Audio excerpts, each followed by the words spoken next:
Well, hello everyone. My name is Santiago Gonzalez, and I'll talk to you about how press freedom has or not worked in Turkmenistan.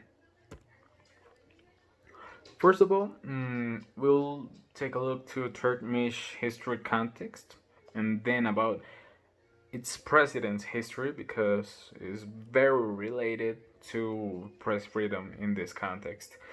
That will lead us to talk about my investigation question that I will answer as I talk about affectations on press freedom in Turkmenistan. So, about its history, Turkmenistan was part of the Soviet Union until 1992 when the Soviet Union dissolved. Then, the former first minister of the URSS Communist Party, Sapar Murat Niyazov, turned into the first president of the independent country of Turkmenistan. So, when he did this, he turned Turkmenistan into a patrimonialist dictatorship. So he had all the power for himself, and he dictated what was happening. But not also he turned it into a really personalist one, which means that he used his power to make himself look as a person of cult to the rest of the population. So, in short terms, he turned Turkmenistan into a PPP, president praising place.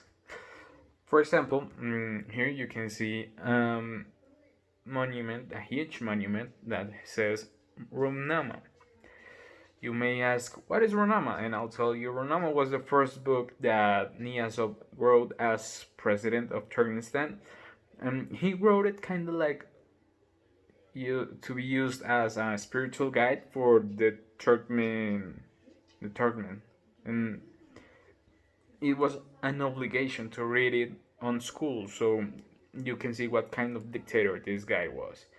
Kind of megalomanous, but the point is, he died in 2006, and then this guy came up, and he did exactly the same.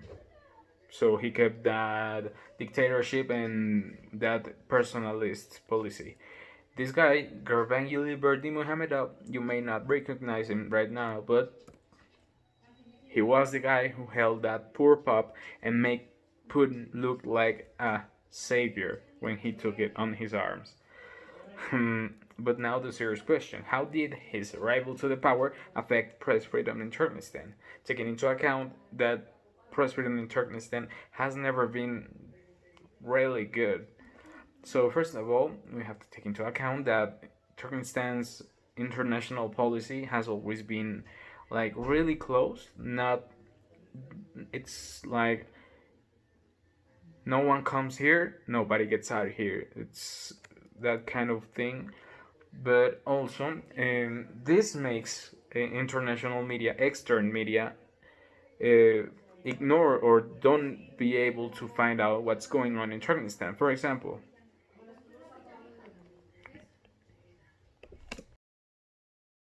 Whispers about the health of Gurbanguly Berdimuhamedov began swirling in July after he hadn't been seen in public for weeks.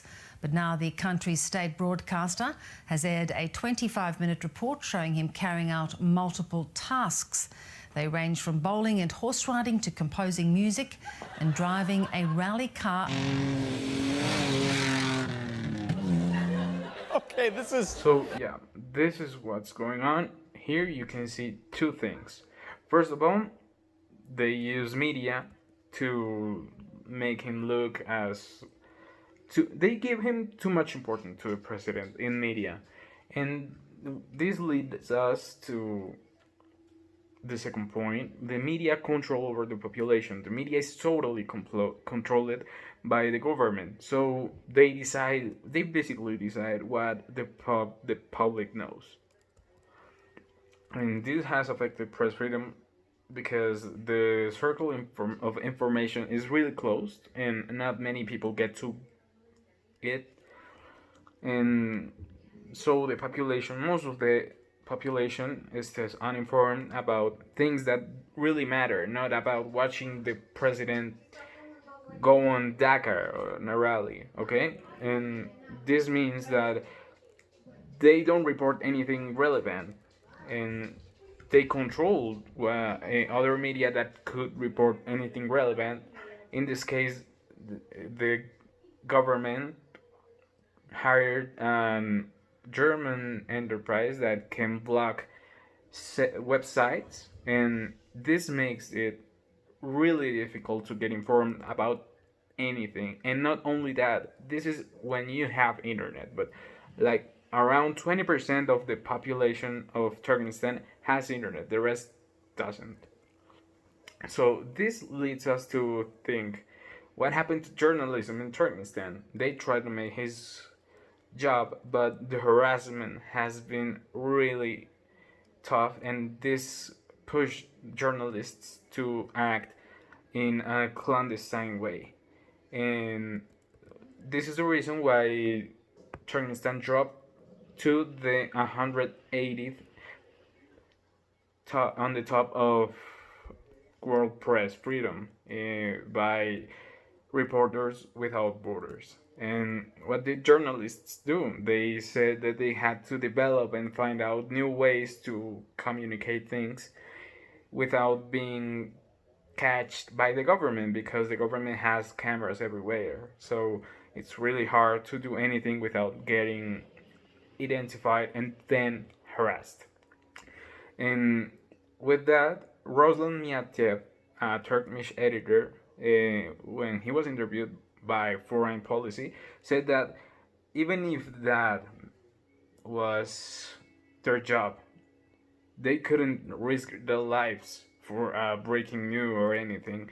So this is really a impossible situation for journalism, and this also seems affected by how the situation in Turkmenistan is going, because they are not in a really good situation, and the president knows it, and that's why they don't let people get in there. In the past, for example, 2005, the situation wasn't that bad. 2007, the situation wasn't that bad, and they were not that low in the press freedom rank. And here, the huge thing is that the worse the things get, the less the government will let journalists work. And as journalists, we have to take care of these kind of things to exercise our job and profession. Thank you.